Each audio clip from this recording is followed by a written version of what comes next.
Hi Year 5, welcome to Thursday's English lesson. Your learning objective today is the same as it was on Monday, Tuesday and Wednesday. I can write to persuade. So yesterday I left you with the task of looking at the shared write to see if you could find and highlight any examples of the features for persuasive writing. Now yesterday I told you that a good way to remember them was using this term here, aphorist.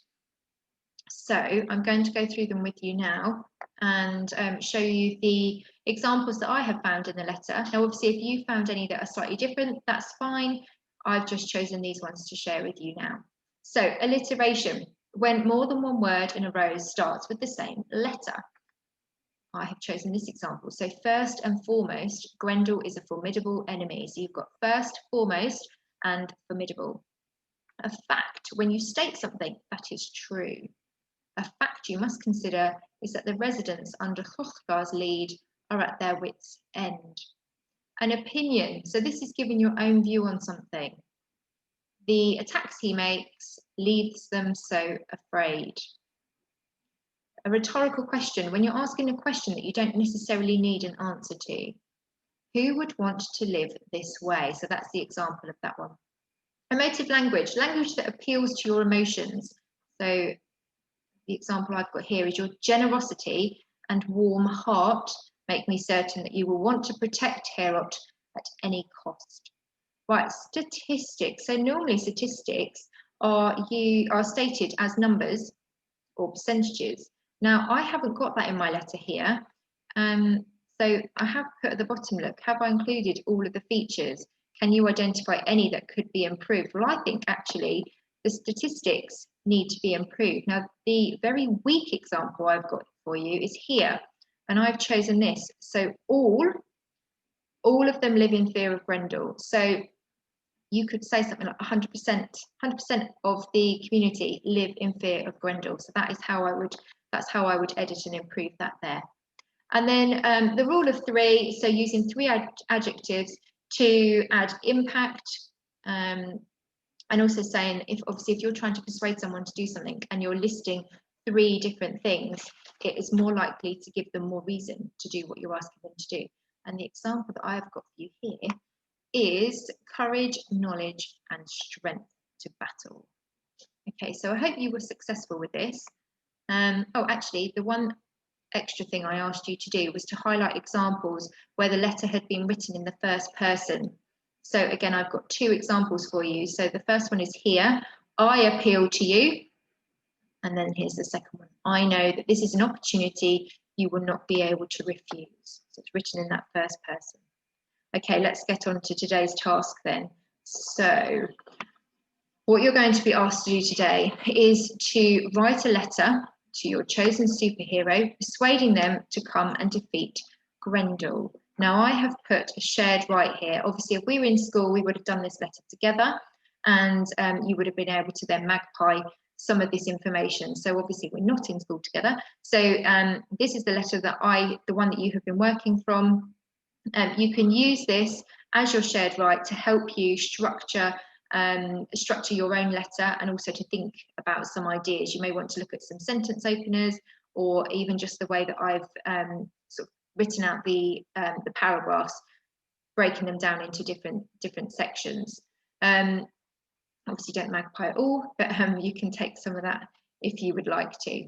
So that's your task for today, to write your own letter to your own superhero, asking them to come and help you defeat Grendel. So a few things just to help you to do that. There is how to structure a formal letter.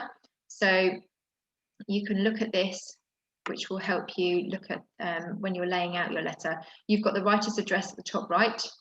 You've got the date just underneath, which again, I haven't got on my letter, so I need to go back and edit and improve that. And then who you're writing to, the recipient, their address goes here on the left, with the address to them just underneath that. And then you've got the subject of your letter, so the reason for writing, that goes under here. Now, if I just go back to mine, so the reason for writing, as the new year breaks and our beloved Mead Hall is in peril, I appeal to you for your vital help in catching Grendel. So that's why you're writing. You're making that clear, why the reason for writing.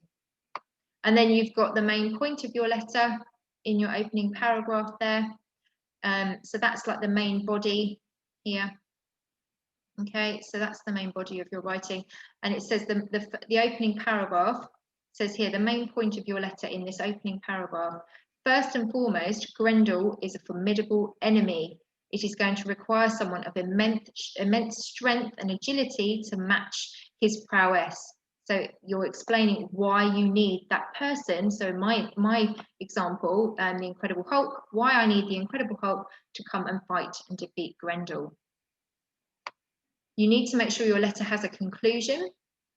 Okay, so at the bottom, oops, wrong slide.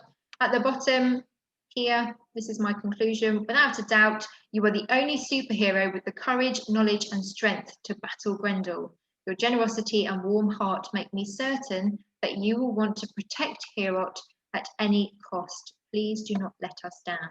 That's my conclusion. And then you have at the bottom, when you sign off, you have yours sincerely. So if you know the person's name, which I do because I know I'm writing for the Incredible Hulk, you would say yours sincerely. If you don't know their name, so you've written to Sir or Madam, you would use yours faithfully if you don't know their name. And then don't forget to sign it and then write your name at the bottom, or whoever you're writing from. Okay, now to help you again, I've just got some examples of persuasive techniques here to help you. So just to remind you of alliteration, facts, opinions, rhetorical questions, emotive language, statistics, and the rule of three. They're there to remind you of those. And then one more slide, just to give you some vocabulary, should you need it. And then it's broken down into different sections. Greetings, obviously openings, introductions, details, conjunctions and adverbials, conclusions and summaries, the closing farewell, so how you sign it off, and then some extra vocabulary to help you should you need it. So have fun with this.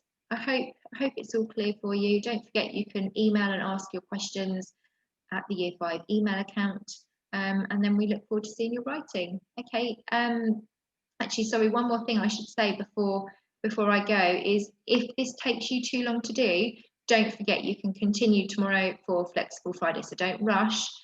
Definitely tomorrow, use some time just to go through and edit and improve. So check your work, maybe after you've had a break from it, so you can go back and read it with fresh eyes. Okay, I hope that helps. Speak to you soon. See you later. Bye.